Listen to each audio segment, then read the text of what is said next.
মাদ্রাসা যতগুলো আছে তাদেরকে পর্যায়ক্রমে এমপিওভুক্ত করা 2025 সাল থেকে শুরু করব। প্রাথমিক পর্যায়ে 1519টি যে অনুদানভুক্ত স্বতন্ত্র প্রাথমিক ইবতেদায়ী মাদ্রাসা আছে সহ অন্যান্য সকল মাদ্রাসা আমরা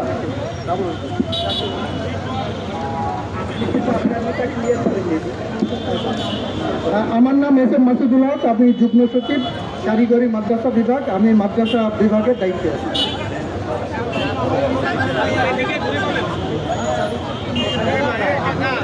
জি, আপনাদের যে সমস্ত দাবি ছিল, হ্যাঁ আপনাদের 1 নম্বর দাবি ছিল ঢাকা বিশ্ববিদ্যালয় শিক্ষা গবেষণা ইনস্টিটিউট কর্তৃক স্টাডি রিপোর্টের সুপারিশের আলোকে স্বতন্ত্র ইবতেদায়ী মাদ্রাসা প্রাথমিক বিদ্যালয় ন্যায় জাতীয়করণের ঘোষণা চাই। আপনাদের দাবি ছিল। আমরা নীতিগতভাবে একমত যে স্বতন্ত্র ইবতেদায়ী মাদ্রাসা বাংলাদেশের সকল ইবতেদায়ী মাদ্রাসা পর্যায়ক্রমে জাতীয়করণ করা হবে। 2 নম্বর দাবি ছিল স্বতন্ত্র ইবতেদায়ী মাদ্রাসা রেজিস্ট্রেশন স্থগিত আদেশ 2008 প্রত্যাহার করা। আমরা 2025 সালে আমরা স্বতন্ত্র ইবতেদায়ী মাদ্রাসার নতুন এমপিওভুক্তিকরণের নীতিমালা যে করেছি এবং যেটা পর্যালোচনা পর্যায়ে আছে জানুয়ারি 31শে জানুয়ারির মধ্যে আমরা সেটা দাখিল করার জন্য বলেছি এবং মার্চ মাসের মধ্যে আমরা এটা চালু করব। সেখানে রেজিস্ট্রেশন প্রত্যাহার হবে মার্চ 2025 সাল। 3 নম্বরে ছিল রেজিস্ট্রেশন প্রাপ্ত কোর্টবিহীন মাদ্রাসা শিক্ষা বোর্ড কর্তৃক কোর্ট নম্বরে অন্তর্ভুক্ত করুন। এটা আমরা জুন 2025 সাল থেকে মাদ্রাসা শিক্ষা বোর্ডকে এবং আমাদের অধিদপ্তরকে আমরা পত্র দিচ্ছি যে আমরা জুন মাস 2025 সাল থেকে আমরা এই যে কোড প্রদান করার জন্য এবং নতুন যে সমস্ত আগে থেকে আছে কিন্তু কোড পায় নাই তাদেরকে আমরা কোড নম্বর প্রদান করব।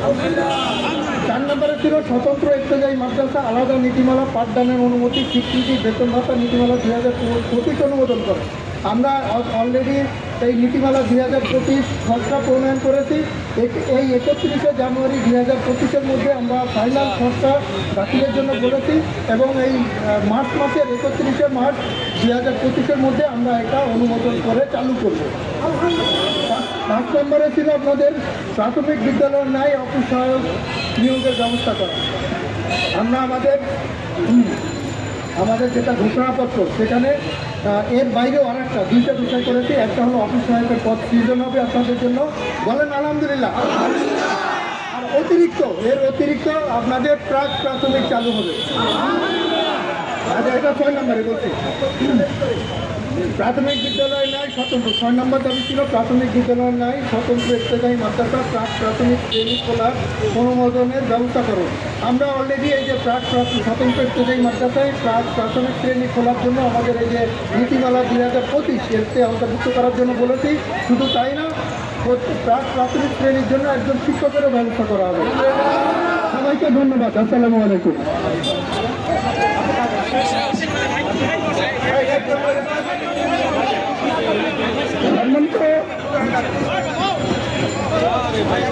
সম্মানিত শিক্ষক ভাইরা, এতক্ষণ আমাদের সামনে স্যার আমাদের সামনে আমাদের সকল দাবি পূরণ করে নিয়েছেন। মাননীয় শিক্ষা উপদেষ্টা মহোদয়, মাননীয় সচিব মহোদয় আদেশ করে এখানে তিনি এসেছেন। আমাদের 19 সালের ভিতরে আমাদের স্বতন্ত্র মাদ্রাসাকে জাতীয়করণের সকল পদে নিয়ে আসবেন। এই ঘোষণা করেছেন আমাদের স্বতন্ত্র মাদ্রাসা আন্দোলন সংগ্রামের পক্ষ থেকে স্যারদেরকে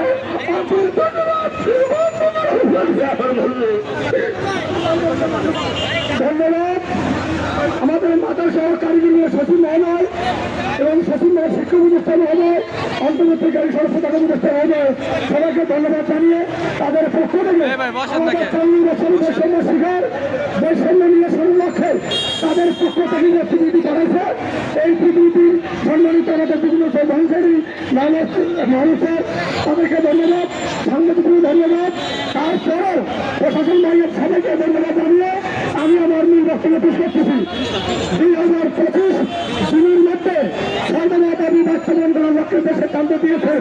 আমরা তাদেরকে বাস্তবায়নের জন্য সাবিসত করব, কিন্তু সরকারের পক্ষ থেকে বা অফিসিয়াল কোনো কাল খবর বলে